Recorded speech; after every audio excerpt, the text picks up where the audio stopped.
Hi everybody, it's Kristen with Three Little Birds Perinatal, and this video was actually meant to be posted a month ago during February when we were, our focus theme for the month was love because of Valentine's Day, and unfortunately because we've gotten so busy and there's just so much work to do, we didn't get around to doing it, but I still wanted to talk about it because it's really important. So it's going to be a quick short video with a few things that you might find helpful in understanding grief, because to understand grief, you have to understand and feel love.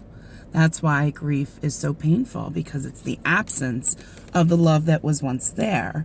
Now, everybody has their own thoughts about maybe religion and the afterlife, and Three Little Birds certainly respects all of them. And in fact, I like learning about all of those different types of thoughts and belief systems. I find them to be all incredibly interesting and personal. But for me, even though someone is not physically there, the bonds that you shared don't go away. I could give you a gazillion examples of that, and I'm sure you have several of your own.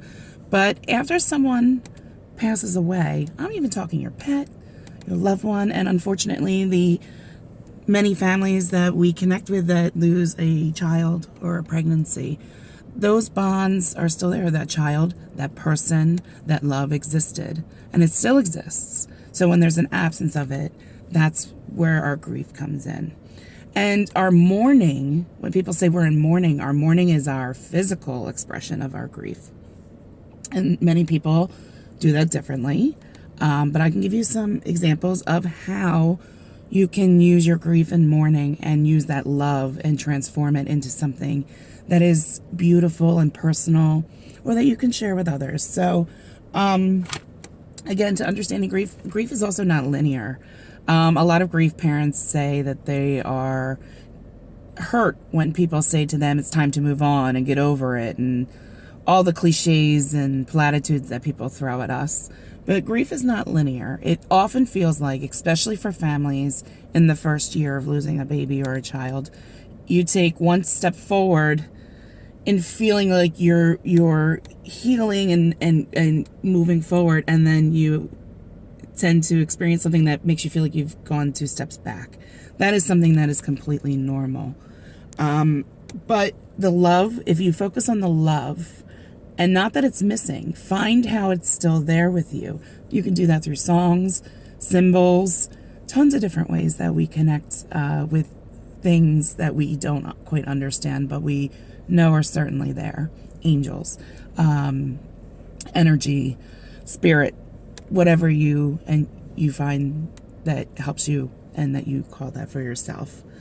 But one thing that ties it all together is that because we don't know maybe what happens after death or why and all of those reasons, there's still an infinite connection, especially between a mother and a father and their child, and siblings as well. So now that we can understand the grief and maybe use the love to make that connection so that we can use that to heal, there's tons of ways that we can do that. We can connect.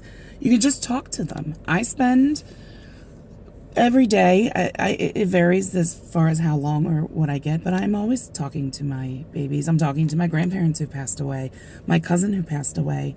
I'll hear a song and it'll make me think of them.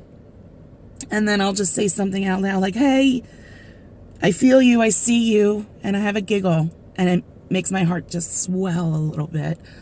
And it may even make me cry, and that's okay. Releasing that is what helps relieve the physical pain that comes from grief and sorrow. If you're not comfortable with talking out loud to yourself, or even if you just keep it in your mind, like as if you're saying a prayer, journaling is a really wonderful way. And what's great about journaling is it's so personal. You don't have to spell anything right. You don't have to have proper grammar. It is essentially just your thoughts coming out of your mind through your hands. And you would actually be very surprised at what, excuse me, what else comes through that you didn't realize was there. It's all stuff that sits in our subconscious and the things that we stuff back so that we can get through day to day, like getting through our jobs and then coming home and getting through the struggles that we have at home, all the while feeling very real, raw emotion and grief that we have to pretty much eat. So journaling is a great way. You can just sit and write a page. I would suggest not setting any kind of restriction. Just sit when you have 5 minutes and just write, no matter what it is. If you can't think of it, just draw a picture. That's how these symbols may come to you. It's just sit with that yourself and just allow that feeling to come and journal it out. And art is also another way. People who don't like to write, maybe, but they like to paint or they like to make craft items and stuff like that. You can do them in memory of, whoever it is that passed away. I don't want to constantly say babies because we feel this with all types of loss in our families and our loved ones. One thing that speaking of like the art and the journaling, one book that I had found, which I don't quite know if it's still in print anymore, but we have it at Three Little Birds if anybody wants to borrow it. We allow our families to borrow our books and resources. It's called Healing Your Grieving Heart After Stillbirth, 100 Practical Ideas for Parents and Families. Now, there's several versions of this. There's one for miscarriage. There's one for neonatal loss. They are all written by Dr. Alan Wolfert and Dr. Raylan Maloney, and they are the founders of the Center for Loss and Life Transitioning. And like I said, they've written several books on grief, different types of grief, different ways to handle grief. But this book in particular, each chapter is very short. It's a very quick read. You can sit and read it all at once, which I did when I got it. And then I put it on a shelf for a while. And then when I was ready, I decided what I was going to do was anytime I felt like I was hurting or just needing to express something or just wanted some guidance, I would just randomly and open to the page. And it'll say something. And then you just, it usually has a quote that relates to whatever it says. And it says Carpe Diem. So it'll give you a suggestion of something that you can do that might help heal your heart. So this book is very, very helpful. I'm not sure if it's still in print, but you may be able to find it electronically through Kindle or Nook. Another thing similar to that, but not a book, is there's different types of card decks. Or most of the time people use them as like oracles. But this card deck is called the Healing Grief card deck. It's a 55 card deck that you can look at. Usually it has a picture on the front. And then it'll have maybe an affirmation or a saying.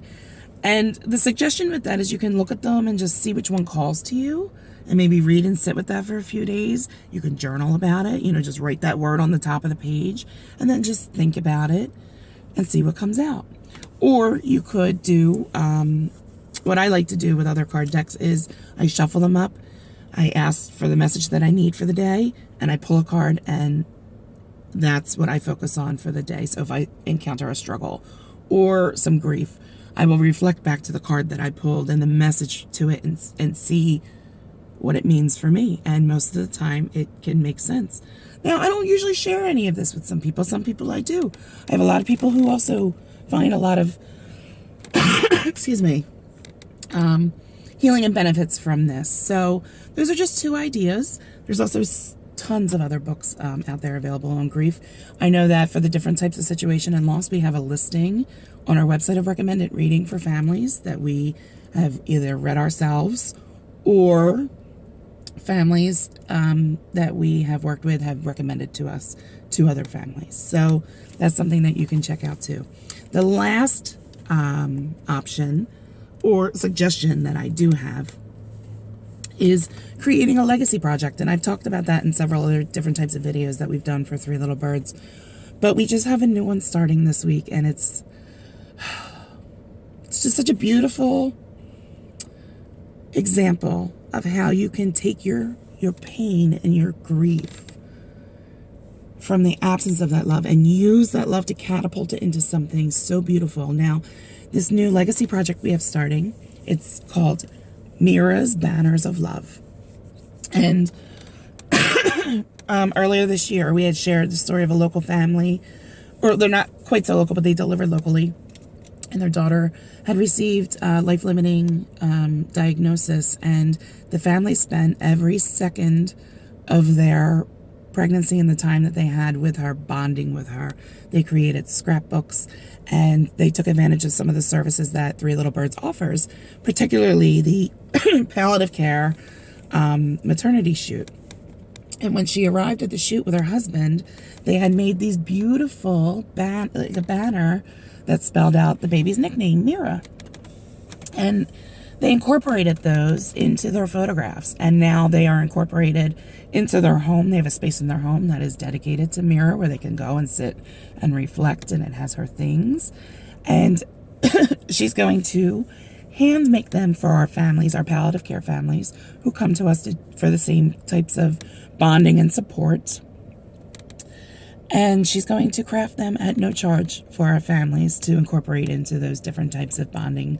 So it's a wonderful example of how you can turn pain and grief and transform that love, because it's still love. It's just not physically with us. And that's okay. It's okay to grieve that. You need to grieve that.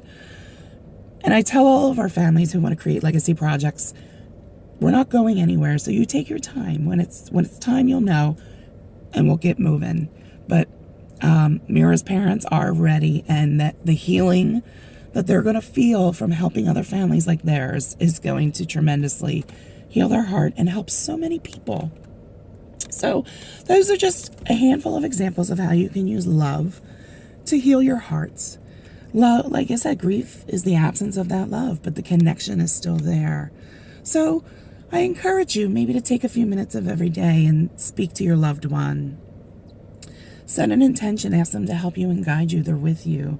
They want nothing but the best for you, just as they would have here on earth. So I encourage everyone to celebrate love even when it hurts, because love is what makes the world go around. It's all you need, all those cliches, but it's true. We all know that they're true. So this is the February video that is now being posted in March, but better late than never, right? I hope you guys all are doing well. This month in March, we are celebrating support. That is our focus theme, and we're talking about, like I just said, about Meera's family, all the support that they received. We're discussing that and why it's so important. So keep an eye out. There's a blog coming about the Meera's Banners of Love for you to check out. I hope it inspires you. And thank you for listening, and love to you.